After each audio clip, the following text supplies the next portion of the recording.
La torture et les peines et traitements cruels, inhumains et dégradants sont prescrits par plusieurs instruments juridiques internationaux et régionaux de protection des droits de l'homme. C'est dans ces contextes qu'il convient de circonscrire l'organisation au quartier général de la MONUSCO BCNUDH à la Gombe de l'atelier de renforcement des capacités des acteurs publics et privés sur l'interdiction de la torture et autres peines ou traitements cruels, inhumains et dégradants. Après la soumission des rapports au deuxième examen par les comités contre la torture et suivi avec OMCT, l'Alliance pour l'universalité des droits fondamentaux, AUDEF, participe au consortium avec ACAT, RDC, Acquis Abinadamou et PCI pour le plaidoyer avec l'appui financier des FLACAT et le Bureau conjoint des Nations Unies pour un appui technique. Cet atelier a pour objectif spécifique de renforcer les capacités des acteurs étatiques et non étatiques ainsi que de la société civile à la mise en place d'un observatoire pour le monitoring des lieux de détention, formé de 120 acteurs étatiques et non étatiques ainsi que la société civile dont une cinquantaine à Kinshasa en vue de comprendre et s'approprier de l'interdit de la torture et des mauvais traitements cruels, inhumains et dégradants. Les présidents de la Commission nationale des droits humains, CNDH, Paul Sapou Moukoulou, qui a salué l'organisation de cet atelier, a eu des mots justes pour condamner la torture et autres peines ou traitements cruels, inhumains et dégradants.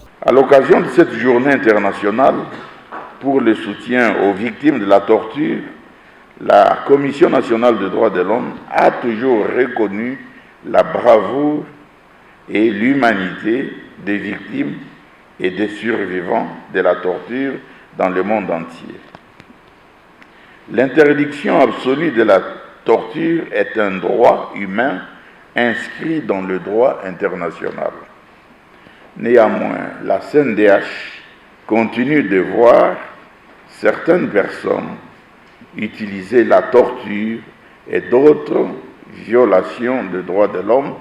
comme des outils de répression permanente contre les populations, les membres de groupes minoritaires et des populations marginalisées. Plusieurs thèmes ont été développés au cours de cet atelier. Il s'agit entre autres du cadre légal de l'interdiction de la torture par Maître Véronique Mwamba du CNDH, les mécanismes internationaux de lutte contre la torture par BCNUDH, les monitoring et reporting des actes de torture et violences sexuelles par BC Amigo. Enfin, le président de l'Alliance pour l'universalité des droits fondamentaux, AUDEF, Maître Henri Wemboloa Ochudi Kenge, a clôturé son exposé par les plaidoyers pour la mise en œuvre des recommandations du comité contre la torture. Aujourd'hui, on a tablé sur